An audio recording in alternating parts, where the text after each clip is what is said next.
These stories that we hear about, that we read about, and it's a family we don't know. A lot of New Yorkers want to know what's going on in their community. They want to know what the news is. They are living their lives, and they want to get caught up at the end of a busy day at work.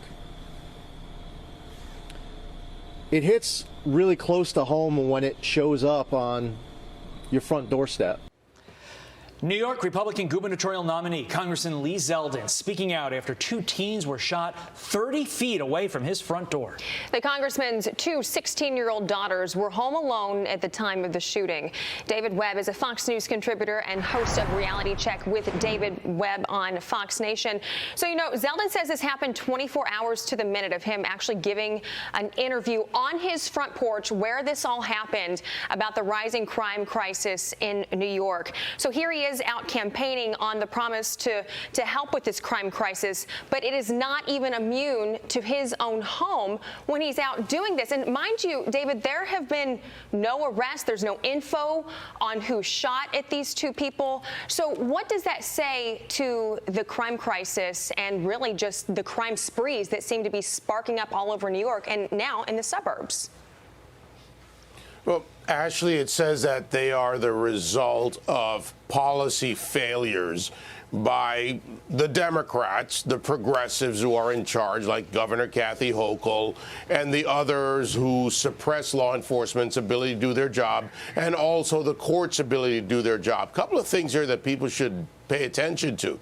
When this happens at about 2:20 in the afternoon, you're not talking about middle of the night, inner city urban, in a rural neighborhood, for lack of a better term, when you have teens who are known to the police, they're known to law enforcement, apparently, and there's more investigation underway. You have a cocktail, a deadly cocktail. 30 feet is not too much room for a bullet, if you will. And when you're hiding upstairs, and he said there was blood on a rock, that's as close as you ever want to get to this in any neighborhood in America. And the fact that it's spreading out, whether it was post-recording session, an argument, doesn't matter. These are people who should be dealt with and kept and detained and prosecuted, even as minors, in whatever way possible. But a gun crime is no light crime. Governor Hochul and the left-wing Democrats, the progressives, I don't care what they want to call themselves, they're failing the people, and people are being beaten, robbed. Random crime is a huge problem, and they don't care, or else they would do something about the obvious. Meantime, David, migrant buses from Texas pulling up in New York City literally as we speak. Right now, you're looking live. This is the second migrant bus of the day unloading at Port Authority. So much for being a sanctuary city, David. I mean, Mayor Adams declaring a state of emergency, which what amounts to a handful of migrants compared to what we're seeing at the border. Why can't the city handle this if it's declaring itself a sanctuary city?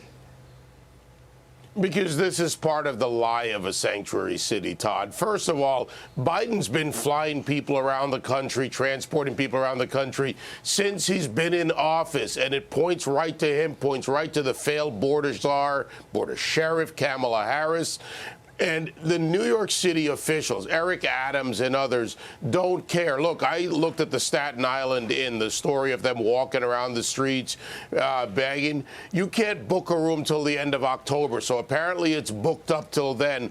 Are they going to renew it on November 1st? Are they going to then let them out on the streets completely? What about the homeless shelters? The big lie of sanctuary cities is that it eats up the resources needed for those residents most in need in the city. And these city officials don't care because part of their plan is to balkanize communities with illegal aliens. And you can give them 300,000, 500,000, a million cell phones. They're not going back in large percentages for their hearings, so the communities are then stuck with them and they pay the price. And by the way, crime and this illegal alien problem go together.